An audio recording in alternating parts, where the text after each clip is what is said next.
A black hole could power a civilization for 1 billion years.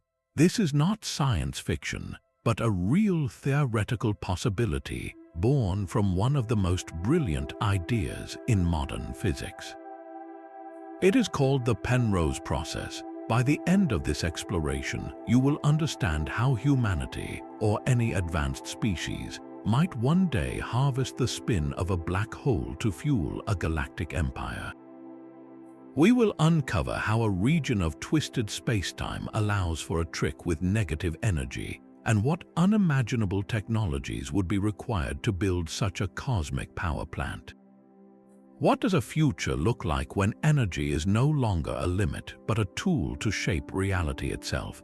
The key lies not in the black hole's mass but in its spin. In 1969, a physicist named Roger Penrose saw a cosmic loophole. He realized a spinning black hole known as a Kerr black hole is not just a dead end. It is a colossal flywheel storing immense energy in its furious rotation. Penrose proposed a method now bearing his name to steal some of that spin. Think of it as the ultimate heist, pulling energy from the void itself. To understand the trick, you must first visit a strange place called the ergosphere. This is a flattened, pumpkin-shaped region of space that wraps around the black hole's equator, just outside the point of no return, the event horizon. Inside the ergosphere, a truly bizarre rule applies. The fabric of spacetime itself is being dragged around by the black hole's spin, like water caught in a whirlpool.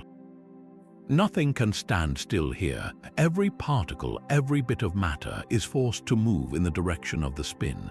It is a cosmic carousel from which there is no getting off unless you are very, very clever. This is where Penrose's brilliant maneuver comes in. Imagine sending a probe into this whirling region. Let us say the probe carries a box of fuel or a large capsule. As it is swept along in the dragged spacetime, it triggers an internal mechanism, splitting into two pieces.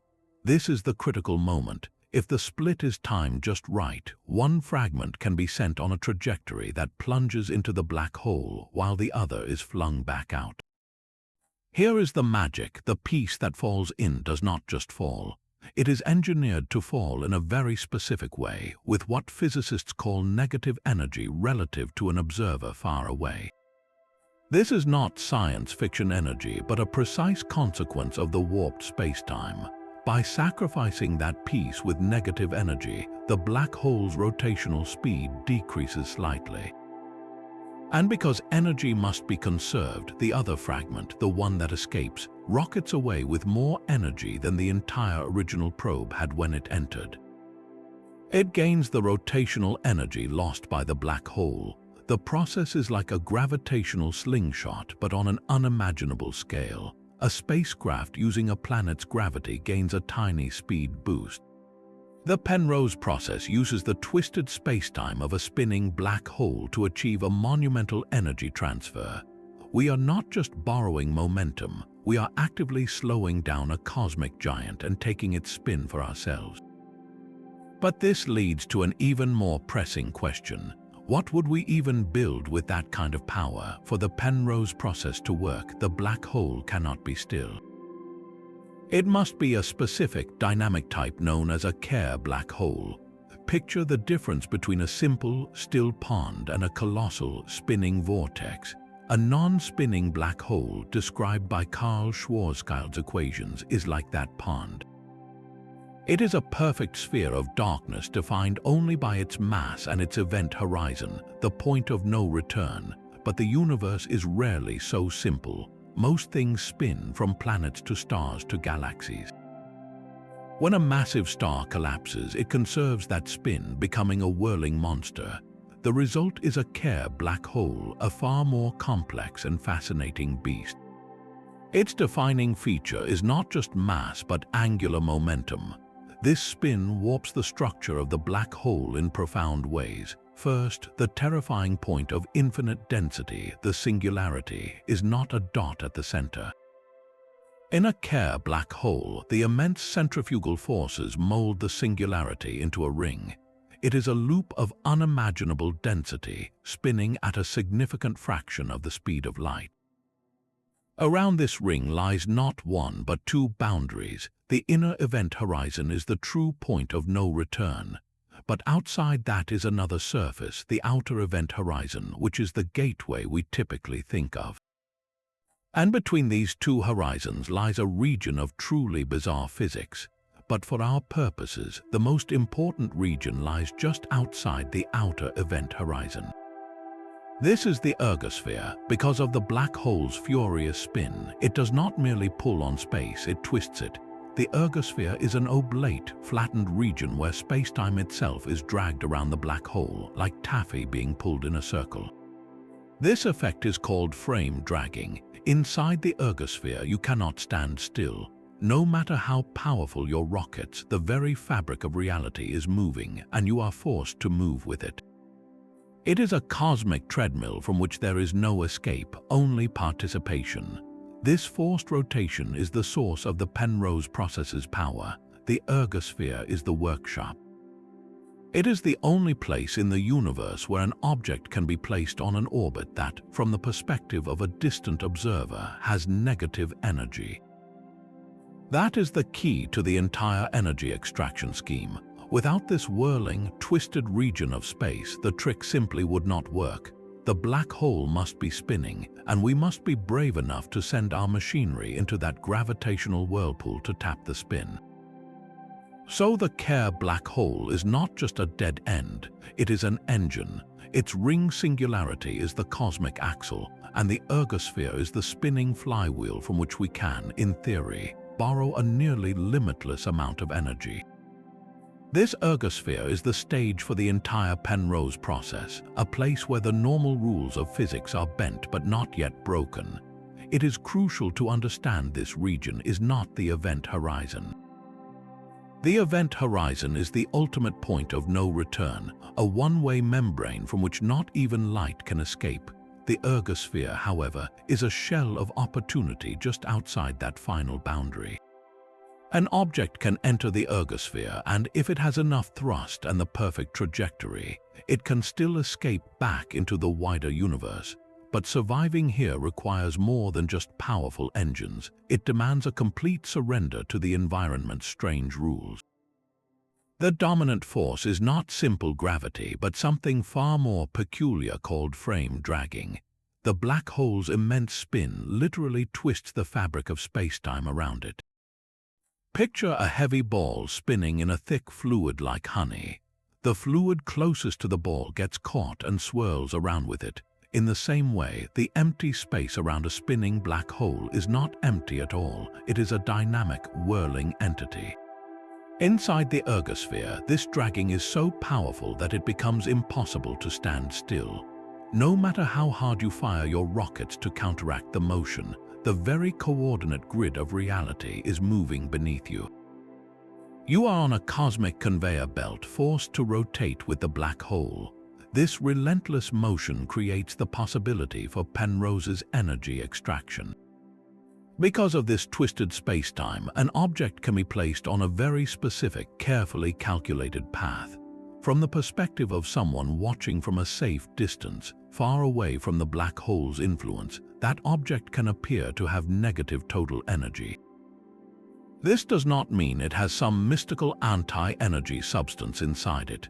Instead, it is a bookkeeping trick made possible by gravity. In the warped accounting of the ergosphere, the gravitational binding energy, the energy it would take to pull the object free from the black hole's grip, can be so large and negative that it outweighs the object's own mass energy and kinetic energy. The total sum from the distant observer's ledger becomes a negative number. This is the linchpin of the entire scheme. By deliberately sending a payload into the ergosphere and splitting it apart, we can engineer one fragment to fall inward on such a negative energy orbit. When that fragment crosses the event horizon, it reduces the black hole's mass and, more importantly, its rotational energy. The conservation of energy is not violated, it is just balanced in this strange, non-intuitive way. The energy that the black hole loses is precisely the enormous kinetic energy carried away by the other fragment as it rockets back out to infinity. The ergosphere, therefore, is not just a zone of danger. It is a unique machine, a natural particle accelerator and energy converter built by gravity itself. It takes the raw, useless spin of a black hole and, through the clever application of orbital mechanics, transforms it into a torrent of usable power. But orchestrating this cosmic ballet requires a level of precision and technology that pushes the very limits of what we can conceive. So how exactly does an object achieve this state of negative energy? The concept sounds like science fiction, but it is a direct consequence of Einstein's theory of general relativity. In our everyday world, energy is always positive. A rock has the energy of its mass plus any energy from its motion. But near a black hole, gravity is so intense that it warps the very definition of energy. Here, we must consider the total energy of an object from the perspective of someone far away, safe from the black hole's grip. This total is a sum, an accounting of three things: the object's rest mass energy, its kinetic energy from motion, and crucially, its gravitational potential energy. Potential energy is the energy stored by an object's position in a gravitational field. On Earth, lifting a book gives it gravitational potential energy, which turns into kinetic energy if you drop it. Near a black hole, this potential energy is not just a small number, it is an enormous negative value. The gravitational pull is so strong that it takes a colossal amount of energy from the distant observer's point of view to pull an object out to infinity. Being deep in the black hole's gravity well means the object has effectively already spent that energy, leaving its total balance deeply in the red. For an object to have negative total energy, its negative gravitational potential energy must be so large that it outweighs the positive contributions from its mass and its motion. This can only happen inside the ergosphere, where spacetime is being dragged at incredible speeds. Now picture our probe entering this whirling zone. It is not simply dropping a payload. The maneuver is a precise, calculated act of cosmic jujitsu, using the black hole's own motion against it. As the probe is swept along in the dragged spacetime, it triggers a separation. Perhaps it splits into two pieces or it ejects a specialized capsule. The trajectory of each piece is everything. One fragment is given a carefully calibrated push, a nudge that sends it on a path falling deeper into the black hole's grip. This is not a random fall. The fragment is aimed so that it moves against the direction of the frame dragging, but not enough to escape. From the distant observer's ledger, this fragment ends up on an orbit where its total energy, that sum of mass, motion, and deep gravitational debt, is a negative number. When this fragment finally crosses the event horizon and is lost forever, it does something remarkable. It carries that negative energy balance with it. The black hole absorbs it. In the cosmic accounting, adding a negative quantity means subtraction. The black hole's total mass and, more importantly, its rotational momentum decrease by a tiny amount. Energy and angular momentum must be conserved in the universe. They cannot simply vanish. So where does the black hole's lost rotation go? It is transferred with immense efficiency to the other fragment. The piece that did not fall in receives a tremendous slingshot effect. It rockets out of the ergosphere, not just with its original energy, but with the stolen rotational energy of the black hole itself. The escaping fragment carries more energy than the entire original probe. We put in 1 unit of energy and get back more than 1. This is the essence of the Penrose process, a gravitational amplifier that turns the twisted spacetime of a spinning black hole into a fountain of usable power. But to even attempt this, we would need to build machines of almost mythical capability. The fragment that escapes is where the magic becomes tangible power. While its counterpart falls into oblivion with negative energy, this piece receives a phenomenal boost. The laws of physics demand a balance. The energy and angular momentum lost by the black hole must go somewhere. They are not destroyed, they are transferred. This escaping fragment becomes the vessel for that stolen spin, rocketing away with significantly more kinetic energy than the entire original probe possessed when it entered the ergosphere. Think of it as the ultimate rebate. You invest a certain amount of energy to get your machinery into position, and the universe pays you back with interest drawn directly from the black hole's rotation. To grasp the staggering scale of this, let us run a simple thought experiment with some of the numbers theorists have calculated. Imagine our probe has a total mass energy following Einstein's famous equation of 100 units. We send it into the ergosphere of a maximally spinning black hole, one rotating as fast as the laws of physics allow. Through the perfect Penrose maneuver, we split it. The fragment that falls in is carefully tuned to have that critical negative energy orbit. Research shows that in this ideal scenario, up to 20.7% of the mass energy of that infalling fragment could be extracted from the black hole's rotation. So if the falling piece constituted a substantial part of our original probe, the energy gain is monumental. The escaping fragment does not just get its own share of the original 100 units, it gets that plus a massive bonus, the 20.7% premium extracted from the black hole's spin. We started with 100 units of energy in our probe. After the process, we might get 120 units out in the form of a hyper-energized projectile. That is a 20% profit created from nothing but gravity and motion. This is the harvested power. It is not subtle. It is a raw, concussive blast of kinetic energy screaming out of the gravitational well. In a practical application, this escaping fragment would not be waste. It would be the product. Perhaps it is a stream of superheated plasma channeled into a containment field, or a focused beam of particles directed at a collection array. Its immense energy could be converted into electricity, or used directly for propulsion, or to power unimaginably large-scale construction. The black hole, meanwhile, pays the bill by spinning ever so slightly slower.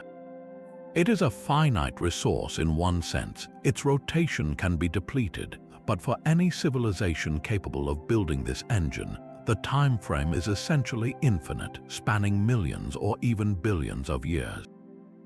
This is the promise of the Penrose process, a way to turn the most destructive object in the cosmos into the most powerful battery imaginable. But such a feat requires more than just theory. It demands engineering on a scale that dwarfs planets. The theoretical blueprint for this cosmic heist is written in the language of geometry. Roger Penrose did not just have a clever idea, he framed it within the precise mathematics of Einstein's field equations, specifically using a solution known as the Kerr metric. This is not a simple formula, it is a complex map of the warped spacetime around a spinning black hole. It describes how every point in that violent neighborhood is stretched, twisted, and dragged. For our purposes, the most critical elements on this map are the possible paths or orbits that a particle can take. Not all paths are created equal. Far from the black hole, orbits are stable, like planets circling a star. But as you move closer, gravity's pull becomes too complex. There exists a critical boundary called the innermost stable circular orbit, often abbreviated as ISCO. Inside this boundary, no simple circular orbit is possible. Any small disturbance will send an object spiraling uncontrollably inward. The Penrose process operates in this chaotic realm, just outside the event horizon but inside the ISCO. This is why timing and trajectory are everything. Sending a probe into the ergosphere is not enough. You must guide it to the exact point where it can split, and you must give the infalling fragment the precise nudge to send it on a plunging orbit that maximizes its negative energy. The mathematics shows that to extract the most power, that doomed fragment must be given as much counter-rotational momentum as possible, essentially making it fight the frame dragging as it falls. This maximizes the negative energy it carries from the perspective of a distant observer. When this optimized fragment crosses the horizon, it steals the maximum possible amount of the black hole's rotational energy. But there is a fundamental limit, a cosmic rule that even this process cannot break. A spinning black hole's total mass is composed of two parts, its rotational energy and something called its irreducible mass. Think of the irreducible mass as the core, non-spinning essence of the black hole, the portion locked away by the event horizon itself. The Penrose process can only extract energy from the rotation. It cannot touch this irreducible core. It can slow the black hole down until it stops spinning entirely, becoming a simpler, non-rotating black hole. But it cannot make the black hole disappear or reduce it below this fundamental mass. This sets the ultimate efficiency limit for the process. For a perfectly maximally spinning black hole, calculations show you could convert up to 29% of its total mass into extractable rotational energy. That is an almost unimaginable energy reserve, but it is not infinite. The universe, in its elegant equations, always leaves a remnant, a silent core that even our most advanced engineering could never touch.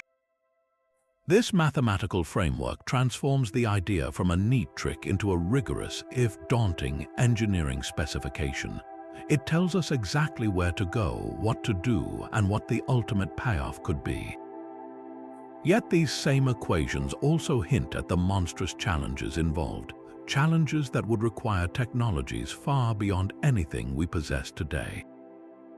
29% of a black hole's mass converted to pure energy is a number that defies comprehension. But moving from the clean mathematics of the Kerr metric to the grimy reality of construction introduces obstacles that seem insurmountable. The first and most obvious challenge is location. The nearest known black hole is thousands of light years away. Any civilization attempting to build a Penrose power plant must first master interstellar travel on a grand scale, moving not just explorers but entire industries across the void. This alone suggests the builders would need to be what we call a Kardashev Type II civilization, one capable of harnessing the total energy output of its home star. They would likely be building with the resources of entire planetary systems.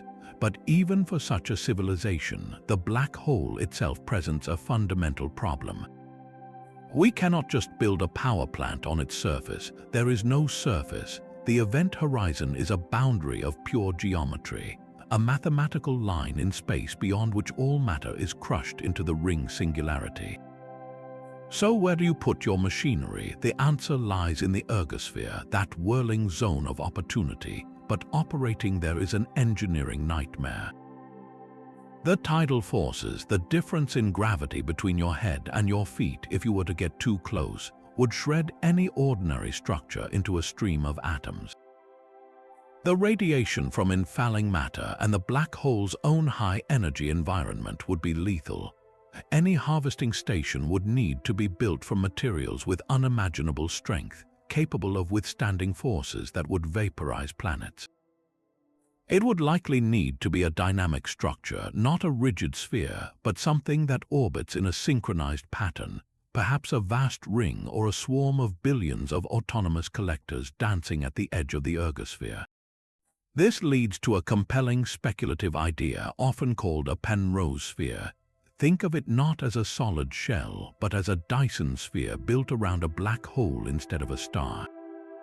Its purpose would not be to capture light, but to capture the high-energy projectiles flung out by the Penrose process.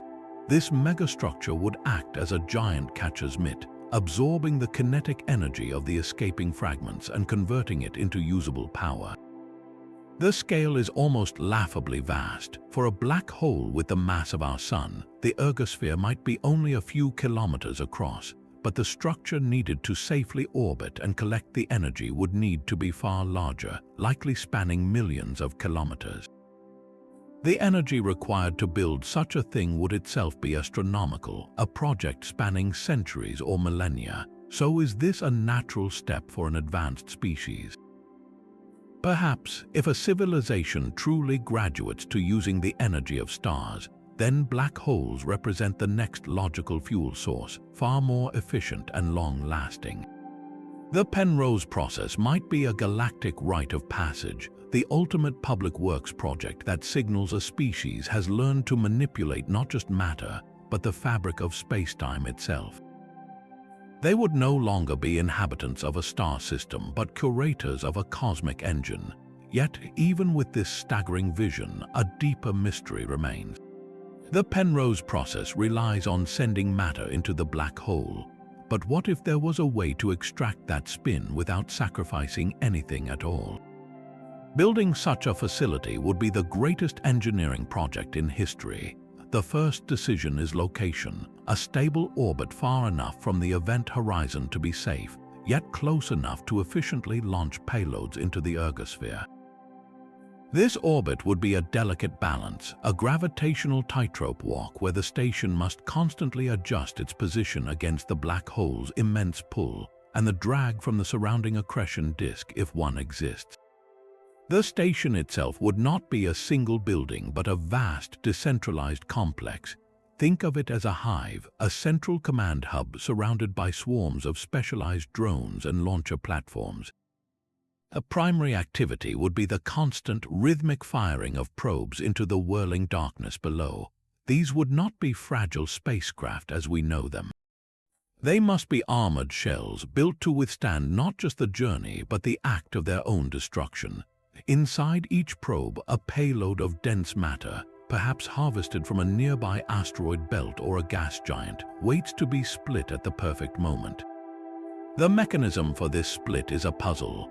It could be a controlled explosion, a magnetic pinch, or some force we have yet to discover, but it must work with flawless precision every single time, in an environment where gravity and radiation conspire to destroy all complexity.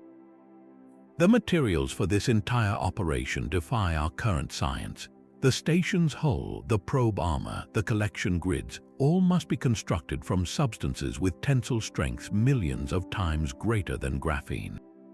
They would need to reflect or absorb lethal levels of X-rays and gamma radiation pouring from the hot matter spiraling into the black hole. The tidal forces, even at a safe orbital distance, would be monstrous, trying to stretch and compress the entire structure. The station might need to be built without any rigid connections, using force fields or dynamic magnetic linkages to allow its components to flex and flow with the gravitational stresses. It would be less a building and more a choreographed dance of architecture, a living entity that breathes and adjusts to the fury of its power source. Then comes the harvest. The energized fragment that escapes the ergosphere is a nightmare to manage. It rockets out not as a neat beam of light, but as a hypervelocity projectile, a bullet of plasma or fundamental particles carrying enough kinetic energy to vaporize a mountain. Directing this torrent is the final, crucial step. The station would deploy vast, curved electromagnetic fields, like invisible funnels light seconds across. These fields would gently bend the paths of the escaping fragments, steering the chaotic spray into a focused stream aimed at the collection arrays. These arrays might be massive banks of specialized material designed to absorb the impact and convert the kinetic energy directly into electricity. Or they could use the stream to heat a working fluid to incredible temperatures, driving turbines of a scale we cannot picture. The entire process, from launch to collection, would be a symphony of automation, running on cycles of minutes or hours, extracting power pulse by pulse from the spinning dark heart. This is not a power plant, it is a cosmic forge where the raw spin of reality is hammered into a usable form. The sheer magnitude of energy available changes everything about a civilization's potential. With a Penrose engine harvesting a significant black hole, the concept of an energy budget becomes obsolete. We are talking about power outputs that dwarf the combined light of every star in a galaxy. This is not merely about lighting cities or charging devices. It is about wielding energy as a fundamental tool to reshape reality on a cosmic canvas. The first and most obvious application is interstellar travel. The ultimate limitation of crossing the vast gulfs between stars is not just speed, but the prodigious energy required to accelerate, sustain, and decelerate vessels that could be world ships in their own right. A black hole power source solves this. It could fuel colossal engines, perhaps even theoretical concepts like the Alcubierre drive, which would warp spacetime to create a traveling bubble, effectively allowing faster than light travel without breaking relativity. Such journeys would shift from rare generational expeditions to routine commutes, knitting a galactic civilization together, but travel is just the beginning. Consider computation. Every thought, every simulation, every piece of data processing requires energy. With near limitless power, a civilization could build computational substrates of staggering scale, perhaps harnessing entire planets or constructing Dyson swarms around quiet stars solely to host unimaginably complex artificial minds. They could run hyper-detailed simulations of entire galactic histories or model the birth of universes, pushing the boundaries of knowledge to their absolute limits. Then there is the direct manipulation of the physical world, terraforming elevated to an art form. With this energy, altering the atmosphere of a dead planet or melting the ice moons of a gas giant would be a trivial undertaking. But why stop at one planet at a time? Advanced species might contemplate stellar engineering, gently nudging stars into more optimal arrangements or preventing supernova to preserve habitable zones, actively gardening their galactic neighborhood for long-term stability. The most profound applications, however, might touch the fabric of spacetime itself. We are already discussing a process that exploits frame dragging. With this level of controlled energy output, perhaps more direct manipulations become possible. Could they stabilize wormholes for instantaneous travel? Could they create localized spacetime distortions for protection or for experimental physics? The energy from a spinning black hole might be the key that unlocks not just a new chapter in engineering, but a new volume in the laws of physics as a practical science. This is the hallmark of a true post-scarcity existence, but on a galactic scale. It moves a civilization beyond the constraints of planetary resources, beyond even the lifespan of their home star. Their identity would no longer be tied to a single world, but to the infrastructure they maintain around their chosen power source, the silent, spinning heart of their empire. They become stewards of cosmic forces, their lifestyle defined not by what they lack, but by what they dare to create. Yet, such godlike power does not come from a simple mechanical process. It relies on a phenomenon so subtle it borders on the metaphysical, the existence of negative energy orbits, a concept that challenges our deepest intuitions about how the universe works. This immense power does not come without profound risks. Harnessing a spinning black hole is not like building a dam on a river, it is more like tapping a volcano. The first and most direct danger is miscalculation. The Penrose process requires a ballet of perfect trajectories in an environment of chaotic gravity. A single error in timing or thrust could send an entire payload, not just a fragment, plunging across the event horizon. That is a total loss of resources and energy. But worse, a probe could be torn apart by tidal forces before it even reaches the split point, scattering debris that might collide with the harvesting station itself or create dangerous debris fields in the critical orbital zones. Each failure is not just expensive, it could trigger a cascade of disasters in the delicate operational shell around the black hole. Then there is the black hole itself. The process is designed to slow its spin, but what are the consequences of that? A maximally spinning Kerr black hole has a unique structure with its ring singularity and its inner and outer horizons. As we extract rotational energy, the black hole spins down. The ergosphere, that crucial workshop of twisted spacetime, actually shrinks as the spin decreases. If we extract too much, we could theoretically slow it to a complete stop, turning our dynamic Kerr black hole into a simpler, non-rotating Schwarzschild black hole. This transformation is not violent in an explosive sense, but it fundamentally changes the engine. The ergosphere vanishes, the Penrose process becomes impossible. We would have killed the golden goose, converting a near limitless source of rotational energy into a static, albeit still massive, object from which we can extract nothing further except through vastly less efficient means like Hawking radiation, which takes eons. This is a long-term resource management problem on a cosmic scale. A responsible civilization would need to carefully meter the extraction, perhaps maintaining the black hole's spin at an optimal rate rather than draining it completely, treating it as a renewable cosmic resource rather than a one-time fuel dump. Beyond engineering, there are deeper tremors to consider. The infall of matter during the process and the sudden acceleration of the escaping fragments would generate ripples in spacetime itself, gravitational waves. A large-scale, continuous operation would produce a constant, low-frequency hum of gravitational radiation.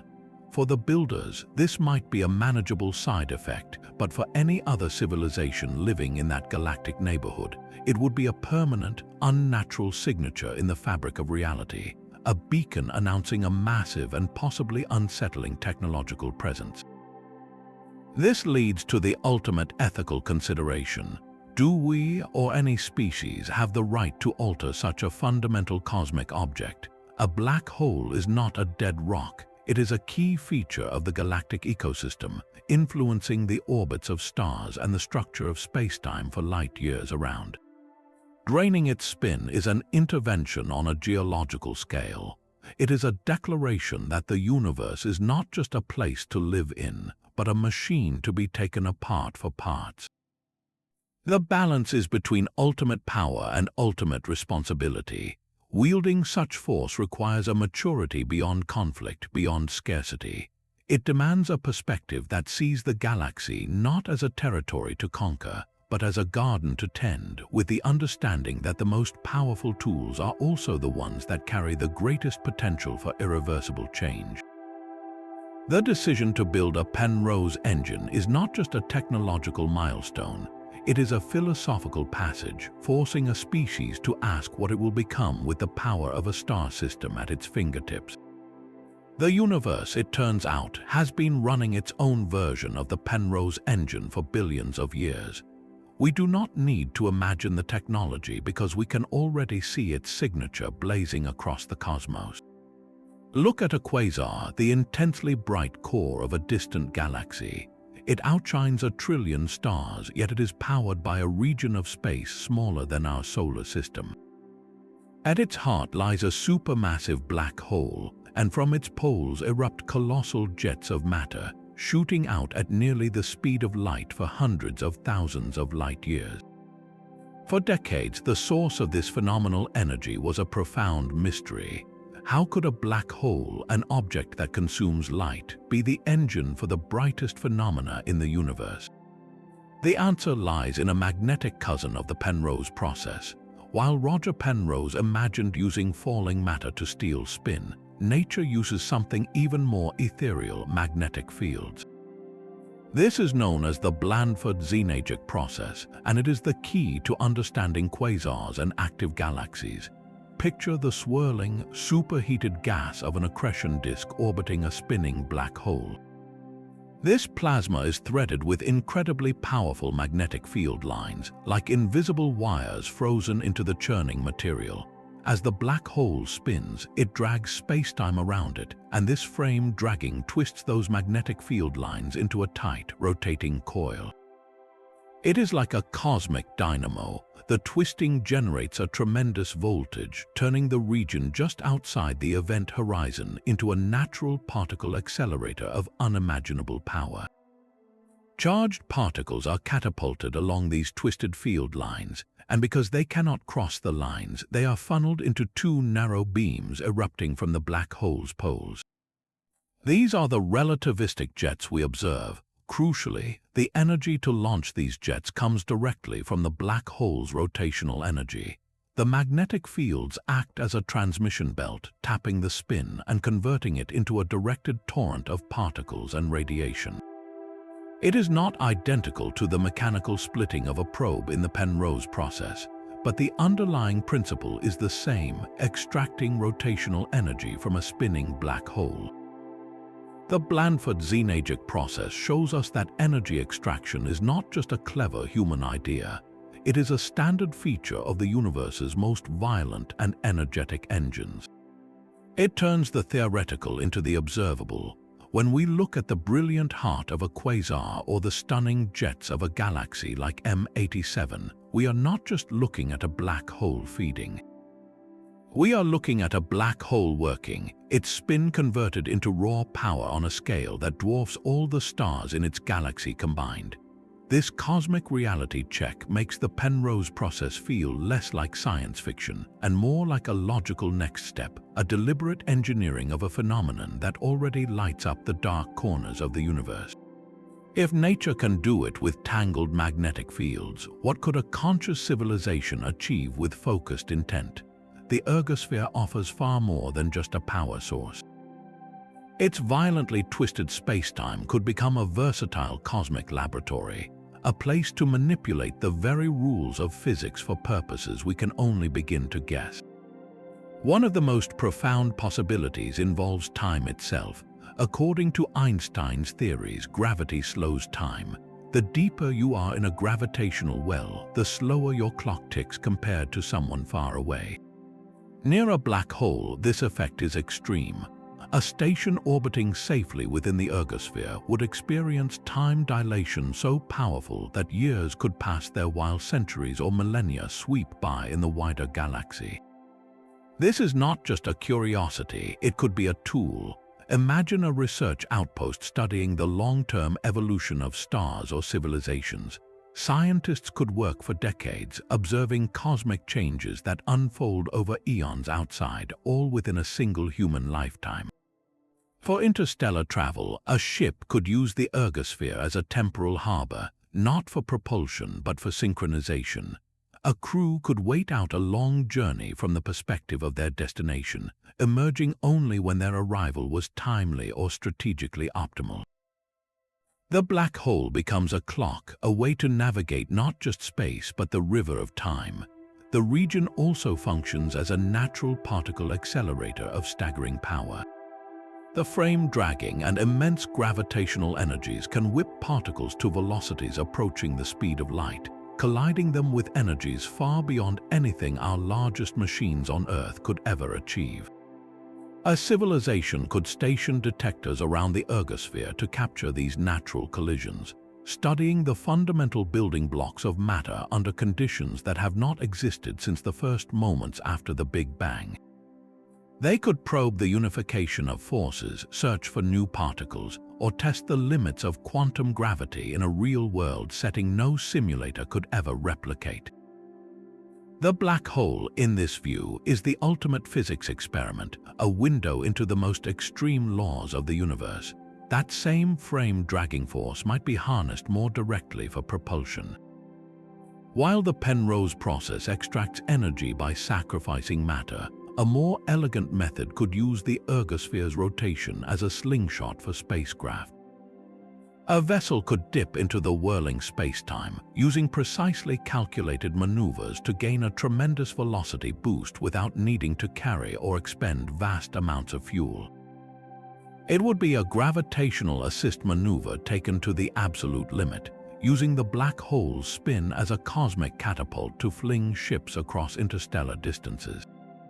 The engineering would be phenomenally complex, a dance millimeters from disaster, but the payoff is a propulsion system that uses the geometry of the universe itself as an engine. Perhaps the most speculative idea connects to the thermodynamics of black holes. A black hole has temperature and entropy, a measure of its hidden information. Some theorists suggest that the immense information processing capacity implied by black hole entropy could in principle be harnessed. The chaotic, high-energy environment of the ergosphere, where matter and energy are constantly being sorted and transformed by immense forces, might be manipulated to perform computations of unimaginable complexity.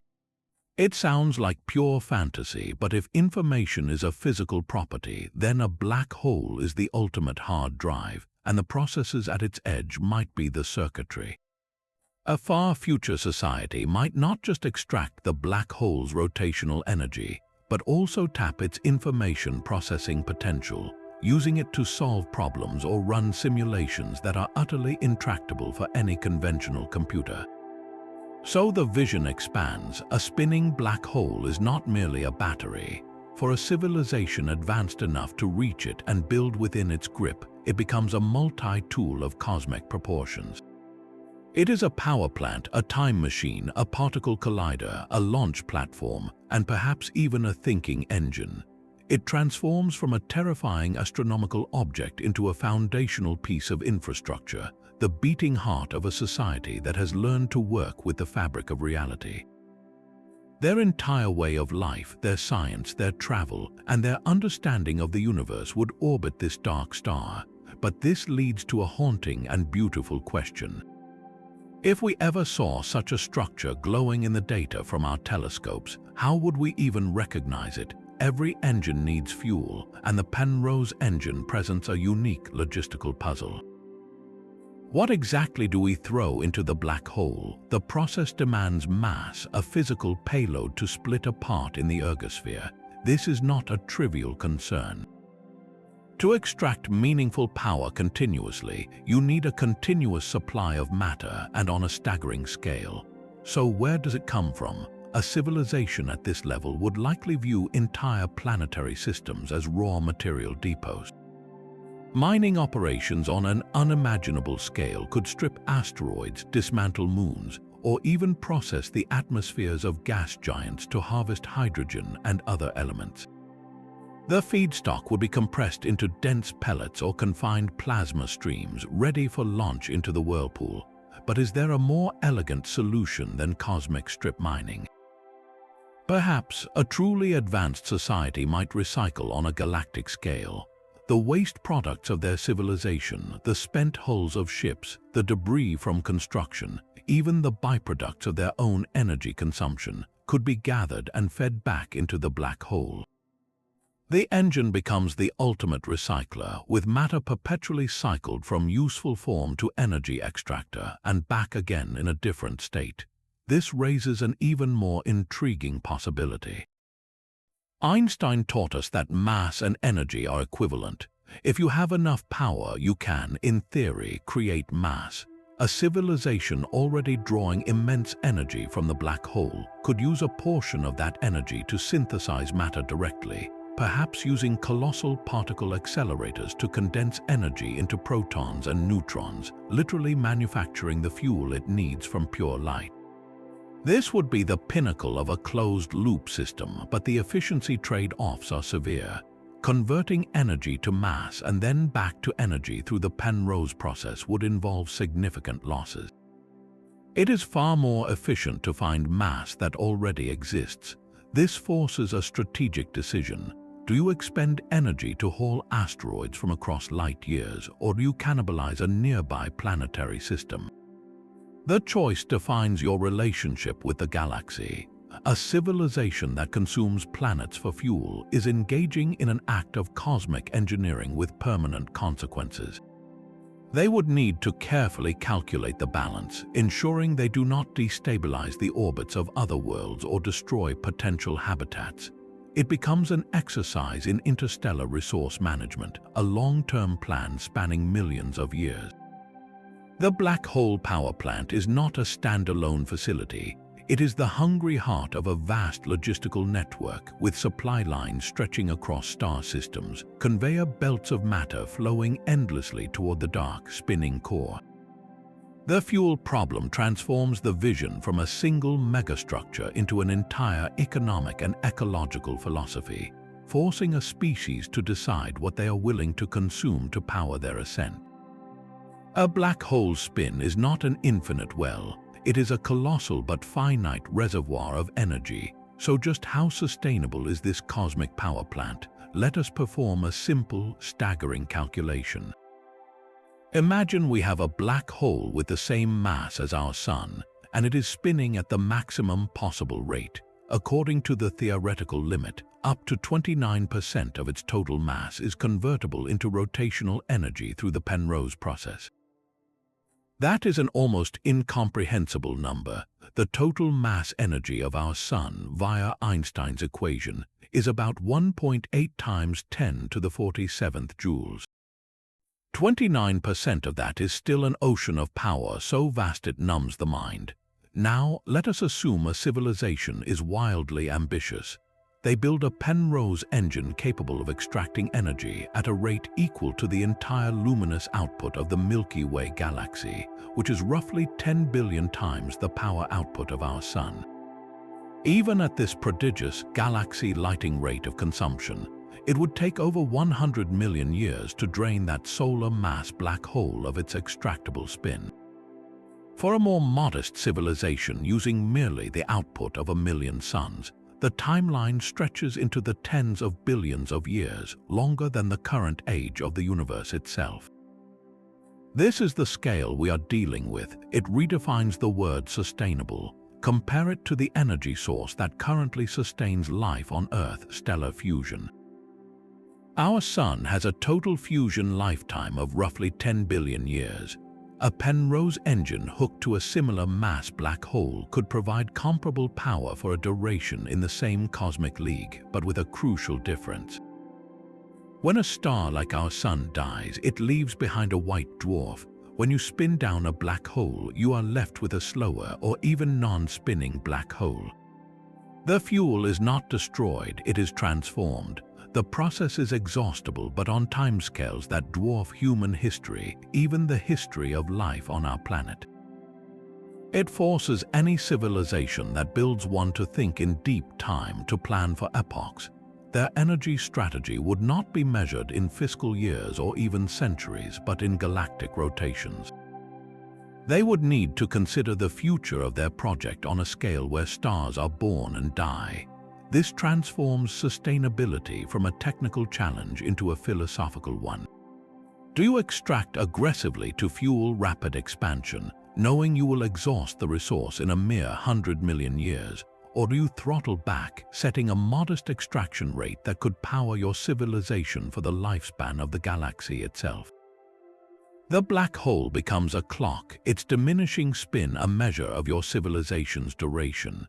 It is the ultimate renewable resource, not because it lasts forever, but because it lasts long enough to make forever a meaningful concept. Yet for all its promise, the Penrose engine is not the only path to a post-scarcity future. We must weigh it against other legendary concepts on the energy horizon. Consider the Dyson sphere, the classic megastructure built to capture every photon from a star. It is an immense undertaking, requiring the dismantling of planets for material, but it operates in a relatively calm stellar neighborhood. The energy output is the star's total luminosity, a steady, predictable river of power lasting billions of years. The Penrose process, by contrast, offers a fire hose. For a black hole of equal mass to a star, the extractable rotational energy can be thousands of times more concentrated and powerful, but it is a finite reservoir that will eventually be depleted. One is a vast, gentle lake, the other a spectacular but exhaustible geyser. Then there is matter-antimatter annihilation, the ultimate battery. It converts 100% of mass to energy with perfect efficiency, a power source for starships needing immense thrust. But it is a fuel, not a generator. You must manufacture or collect the antimatter first, an incredibly energy-intensive process that likely requires a Dyson sphere or something like it just to produce it. The Penrose engine is a generator, creating new energy from gravity itself, not just releasing stored energy. More exotic still are theories like tapping cosmic strings or the quantum vacuum, concepts that dwell in the realm of pure speculation with no known engineering pathway. Against this backdrop, the Penrose process occupies a unique middle ground. It is more tangible than vacuum energy, yet more extreme than a Dyson sphere. Its feasibility is written into the proven equations of general relativity, and we see its natural analog powering quasars across the universe. but the barrier is not theory, it is monumental engineering and location. A Dyson sphere can be built around any quiet star like our own. A Penrose engine requires a journey to one of the most dangerous places in the galaxy and construction in a gravitational maelstrom. This makes it a technology of last resort or perhaps final ambition. A civilization might progress from planetary fuels to solar satellites, then to a full Dyson sphere harnessing their home star. With that energy, they could begin interstellar exploration in earnest. Only after establishing a network of colonies and resources would they consider the ultimate project, sending a construction fleet to a spinning black hole to build the ultimate power plant. It represents not the first step into a high-energy future, but the last, the pinnacle achievement. It is the declaration that a species has outgrown its stellar cradle and learned to draw power from the architecture of spacetime itself. The choice, then, is not which technology is best, but which fits a civilization's stage of growth and its appetite for cosmic scale. The Penrose engine stands at the farthest edge, a dark star calling to those ready to build on the rim of oblivion. Power on this scale dissolves the very concept of scarcity. The foundational struggle for resources, the engine that has driven conflict and innovation throughout history, simply vanishes. Energy poverty becomes a forgotten phrase, an artifact from a primitive age. Every individual, every community would have access to power that today could sustain entire nations.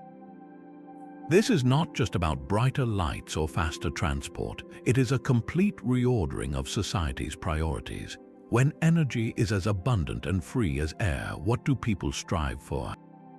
What becomes valuable? The answer likely shifts from material acquisition to creative and experiential pursuits. The arts, deep scientific inquiry, personal growth, and complex forms of play could become the central pillars of daily life. We might see a cultural explosion, a renaissance unfettered by the need to justify its cost, where grand symphonies are composed for landscapes and architecture becomes living sculpture on a planetary scale. This power grants mastery over environment in a way that makes our current climate engineering look like child's play. A civilization could fine-tune the atmosphere of a planet, not just to make it habitable, but to craft specific biomass for aesthetic or experimental purposes. They could stabilize a planet's tectonic activity, orchestrate weather patterns to create eternal spring in one region and dramatic seasonal storms in another purely for the spectacle, or even construct artificial worlds from gathered matter, O'Neill cylinders grown to the size of continents. The line between natural and engineered environments would blur completely. The home is no longer a single planet, but a curated selection of habitats across star systems, each a deliberate work of art sustained by the endless energy flowing from the central black hole engine. With such control over the physical world, the frontier inevitably turns inward.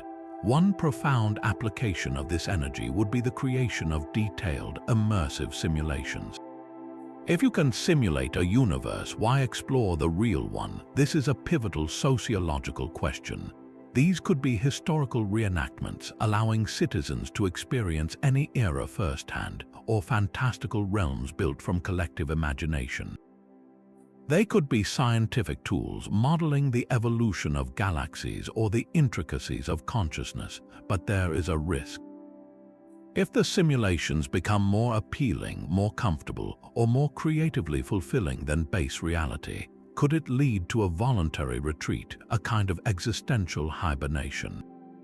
Would society fracture between those who engage with the physical cosmos and those who withdraw into crafted paradises? The psychological impact of near omnipotence is unknown. Without struggle, without limits, does a sense of purpose diminish? History suggests that human fulfillment often comes from overcoming challenges. A culture living in engineered perfection would have to invent new challenges, new games of profound complexity and meaning to stave off a deep cosmic boredom. Their great project might become the cultivation of wisdom, the pursuit of understanding not just how the universe works, but how to live well within it when you hold its levers in your hand. The search for such a civilization may already be underway, hidden within our hunt for alien intelligence. For decades, we have listened for radio signals, a direct call across the stars. But what if the most obvious sign of an advanced species is not a message, but the glow of their power grid? A civilization operating a Penrose engine would leave a technosignature, an unintentional beacon of its industry. The first clue would be waste heat. The second law of thermodynamics is universal, even for gods. No process is 100% efficient. Converting the black hole's spin into usable power would inevitably release waste energy, most likely as infrared radiation. But this would not look like the gentle warmth of a planet. It would be an intense, localized infrared source with a very strange profile. We would see a brilliant point of infrared light, but with a curious absence of the visible light or X-rays we normally associate with a black hole's accretion disk. It would be as if something was masking the central engine, absorbing its fury and re-radiating the energy as a different, smoother kind of heat. This infrared signature might pulse in a regular, artificial rhythm, matching the cadence of energy extraction, a telltale heartbeat of industry. Another signature could be in the particles themselves. The escaping fragment beam, that torrent of hyper-energized matter, would be a prolific source of neutrinos. These ghostly particles barely interact with anything, streaming through space unimpeded. A Penrose beam would create a focused, modulated stream of high-energy neutrinos, a lighthouse beam of subatomic particles pointing directly back to its source. If our detectors ever pick up a perfectly regular, impossibly powerful neutrino signal from a known black hole, it would be difficult to explain by natural processes alone. We might also look for gravitational wave anomalies. The continuous, rhythmic infall of matter and the sudden acceleration of the escape beams would generate a low, constant hum in the fabric of spacetime, a synthetic ripple superimposed on the natural whispers of the cosmos. So the search for aliens transforms. Instead of just listening for a voice, we are scanning the cosmic ledger for an imbalance, for a signature of managed energy on a stellar scale. We are looking for a shadow on the infrared sky, a rhythmic pulse in the neutrino wind, a too-perfect tremor in spacetime. Finding it would answer the oldest question in a breathtaking way, not by hearing a hello, but by glimpsing the glow of their forge, a distant dark star wrapped in the unmistakable light of intelligence at work.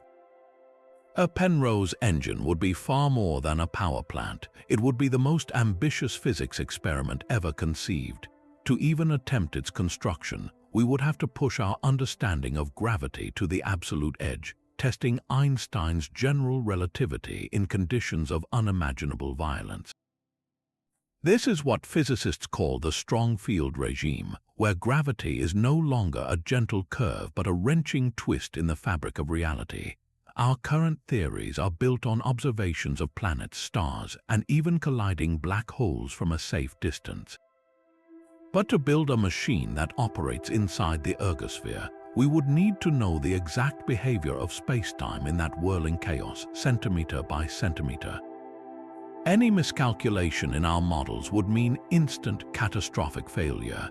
The engineering itself becomes a relentless probe, forcing us to verify predictions about frame dragging, photon orbits, and the stability of the inner horizon with a precision no telescope could ever provide. We would be touching the theory with our hands, or rather with our machinery, in the place where it matters most. This violent frontier is also where our current physics breaks down. General relativity describes the large-scale structure of spacetime beautifully, while quantum mechanics governs the subatomic world. They are incompatible at the center of a black hole at the singularity. The effort to build near the event horizon would inevitably force us to confront this rift. As we manipulate matter and energy on such fine scales in such extreme gravity, quantum effects would become impossible to ignore. We might observe hints of how spacetime itself is quantized, glimpsing the granular structure of reality predicted by theories of quantum gravity. Does spacetime foam at these scales? Do virtual particles near the horizon behave in ways our textbooks cannot predict? The act of trying to extract energy might reveal the subtle interplay between the infinitely large and the infinitely small, offering clues to the universe's deepest secret, a theory that unifies all forces. The pursuit alone would catalyze a century of discovery. To create the materials capable of surviving the ergosphere, we would need a revolutionary understanding of condensed matter physics and nuclear forces.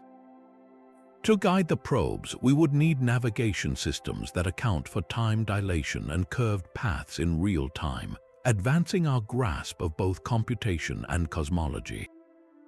Every bolt, every sensor, every line of code for such a project would demand we solve fundamental problems we have not even fully articulated yet. It is a beautiful paradox. The ultimate applied engineering challenge becomes the purest fundamental science.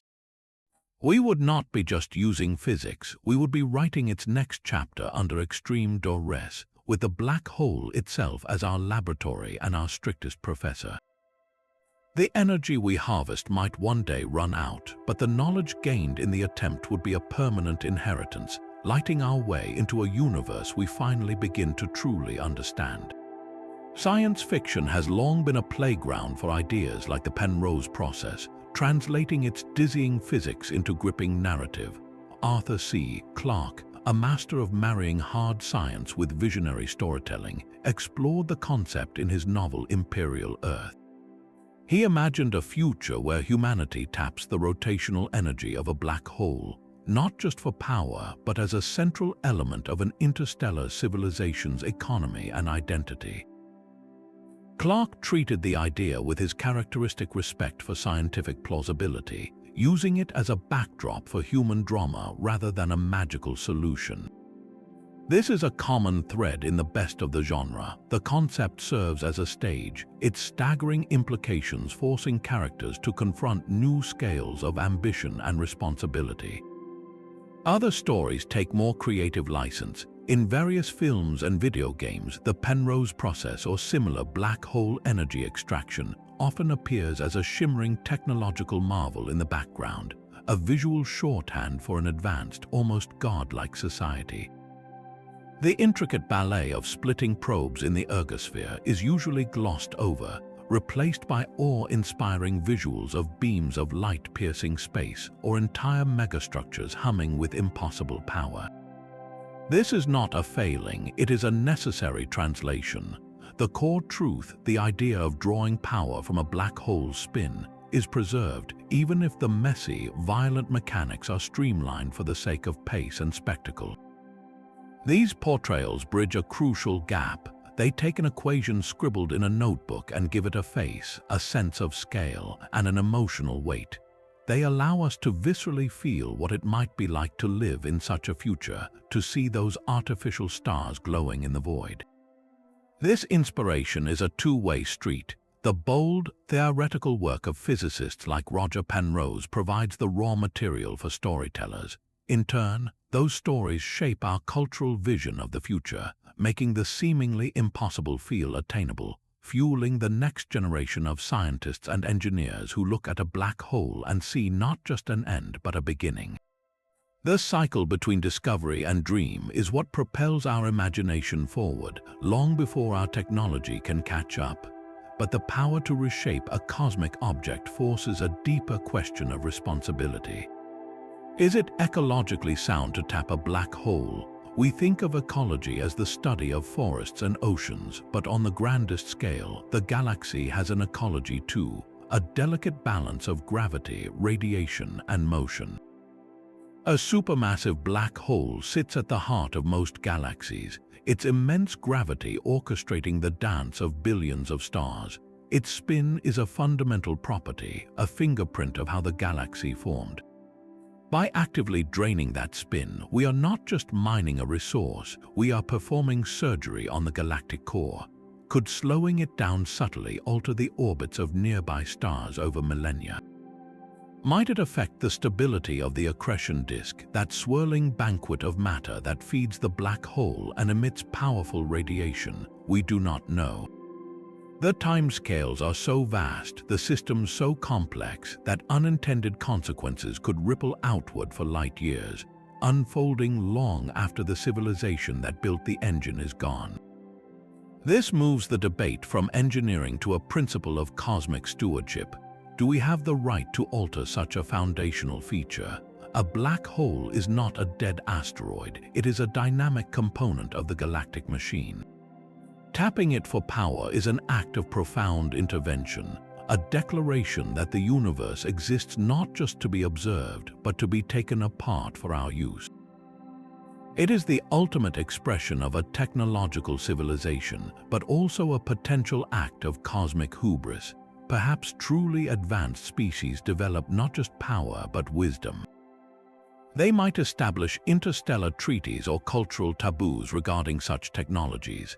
Imagine a galactic community where young, energetic civilizations are eager to build Penrose engines, while older, more experienced ones counsel restraint, having witnessed the long-term gravitational ripples or the cultural stagnation that can follow unlimited power.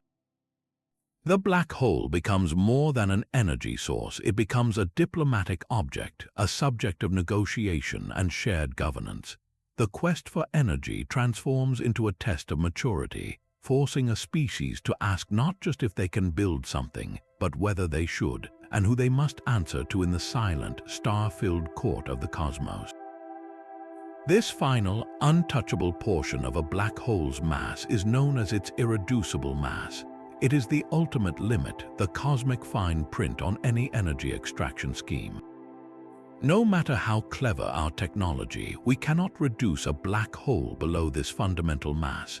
This limit is not an engineering challenge, it is woven into the very laws of physics. The irreducible mass is directly tied to the surface area of the black hole's event horizon.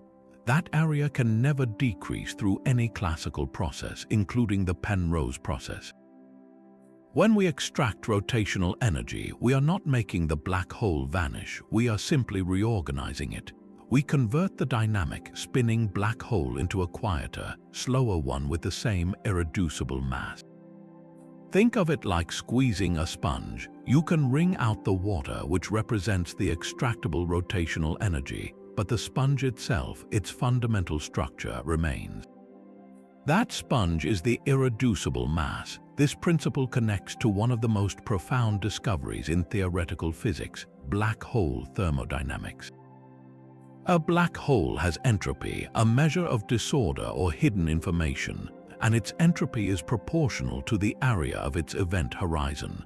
The law that this area cannot decrease is analogous to the second law of thermodynamics, which states that the total entropy of a closed system never decreases. This means a black hole is not a bottomless pit, it is a thermodynamic object with strict rules. Trying to extract energy beyond the irreducible mass would be like trying to build a perpetual motion machine. It would violate these fundamental laws. The universe, in its elegant design, always keeps a receipt.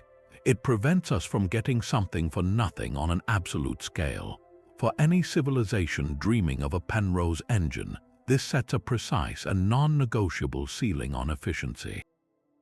The best you can ever do is to slow the black hole's spin to a halt, converting every last bit of rotational energy into usable power, and be left with a static, non-rotating black hole whose mass is now entirely irreducible. That remnant is permanent, a silent monument to the limits of power, a reminder that even when harnessing cosmic giants, the universe always keeps a piece of itself in reserve. Our cosmic engine is built for a scale that dwarfs planets, but a truly disruptive idea whispers from the edge of physics. Could this principle ever be miniaturized? The mathematics of the Penrose process does not specify a minimum size. A spinning black hole, whether it contains the mass of a star or the mass of a mountain, possesses an ergosphere and rotational energy we could theoretically tap. The vision is staggering, a power source not for a galaxy but for a city, a ship, or even a single building, drawing energy from a captive singularity smaller than an atom. This pushes speculative technology to its absolute limit. The first and greatest obstacle is the black hole itself. We would need one that is microscopic. Some theories suggest the early universe might have forged primordial black holes, tiny remnants of the Big Bang with masses ranging from asteroids to mere grams. Alternatively, a civilization with godlike energy might create one artificially, perhaps by crushing matter with unimaginably powerful lasers or particle collisions. But here, a different law of physics intervenes with brutal efficiency: Hawking radiation. A black hole is not completely black. Quantum effects at its event horizon cause it to slowly leak particles and lose mass. For a supermassive black hole, this evaporation is so slow it takes longer than the current age of the universe. But for a microscopic black hole, it is a violent explosion. A black hole with the mass of a small asteroid would evaporate in a fraction of a second, releasing its entire mass energy in a blinding flash. One with the mass of a car might last only a nanosecond. To use it as an engine, we would need to feed it constantly, pouring in matter at a furious rate just to keep it from vanishing in a puff of Hawking radiation before we could extract any useful work from its spin. The engineering becomes a frantic balancing act, like trying to draw water from a bucket with a giant hole in the bottom, while simultaneously running to a well to refill it. Even if we solved that, the precision required for the Penrose maneuver would be magnified to an insane degree. The ergosphere of a micro-black hole would be subatomic in size. Guiding a payload to split within that vanishingly small, violently whirling region would demand control over matter at the quantum level. Our probes would likely need to be individual particles themselves, and the splitting event would be a fundamental nuclear reaction. The energy yields, while enormous for the scale, would be incredibly difficult to harness without destroying the containment apparatus in the process. The idea of a tabletop black hole reactor remains, for now, a provocative thought experiment. It highlights the harsh constraints of reality, where the very quantum effects that might allow us to create a tiny singularity also conspire to make it violently unstable. Yet it stretches the imagination, asking what the ultimate endpoint of energy technology could be, not in vastness but in sublime, terrifying miniaturization, where the power of a star is locked inside a device you could hold in your hand, if only you could keep it from eating itself. Behind every cosmic equation lies a human curiosity. The name Penrose is now inseparable from spinning black holes and energy extraction, but the mind that conceived it belongs to a figure whose intellectual journey is as vast as the phenomena he studied. Roger Penrose did not set out to design a power plant for future civilizations. His path began with a fascination for geometry and the deepest puzzles of the universe. His groundbreaking work with Stephen Hawking on the singularity theorems used the stark language of mathematics to prove that under the relentless pull of gravity, the formation of a black hole was not just possible but inevitable, a point where our understanding of physics simply breaks down. This collaboration framed the black hole not as a theoretical oddity, but as a fundamental consequence of Einstein's theory of general relativity. Yet Penrose's curiosity could not be contained to one domain. While his process for extracting energy from a spinning black hole paints a picture of a universe ripe for engineering, his later pursuits venture into even more mysterious territory. He turned his formidable mathematical insight toward the greatest unsolved puzzle of all, the nature of human consciousness itself. Penrose proposed that the weird, non-deterministic world of quantum mechanics might play a role in our brains, suggesting that consciousness arises from processes at the subcellular level that defy classical explanation. This idea, while controversial, exemplifies a mind forever reaching. From proving the inevitability of the darkest objects in space to speculating on the luminous spark of awareness within us, his legacy is a testament to the interconnectedness of profound questions. It shows that a single curious intellect peering into the abyss of a black hole can cast ripples that touch everything from the fate of stars to the mystery of thought. The Penrose process is more than a set of equations. It is a landmark on a much larger map of human inquiry, reminding us that our drive to understand the cosmos and our place within it are ultimately part of the same extraordinary journey. From a single theoretical paper in 1969, our journey has spanned the cosmos. We began with Roger Penrose's elegant loophole in the geometry of a spinning black hole, a way to steal rotational energy from the void itself. We navigated the bizarre physics of the ergosphere, where spacetime is dragged like taffy and objects can achieve the strange state of negative energy. We followed the cosmic ballet of a splitting probe, one fragment falling in to slow the black hole's spin, the other rocketing out with amplified power. We envisioned the staggering engineering of a harvesting station, a megastructure dancing at the edge of oblivion to capture that energy. We saw its implications, from powering faster than light travel to running simulations of entire universes, reshaping what a civilization could become when energy is no longer a limit but a paintbrush for reality. This is the profound legacy of a curious mind staring at an equation and seeing a future. It reminds us that the most abstract ideas in theoretical physics are not just exercises. They are blueprints. They are the first, fragile sketches of technologies that could one day define a species for eons. The line between today's curiosity and tomorrow's civilization is drawn by our commitment to fundamental exploration. Supporting the science that studies black holes, gravitational waves, and the fabric of spacetime is not merely an academic pursuit. It is an investment in the very toolkit our descendants might use to reach beyond their star. So keep looking up and keep wondering. The dark, spinning hearts of galaxies hold more than mystery, they hold possibility. What does a black hole-powered future look like to you? Share your vision in the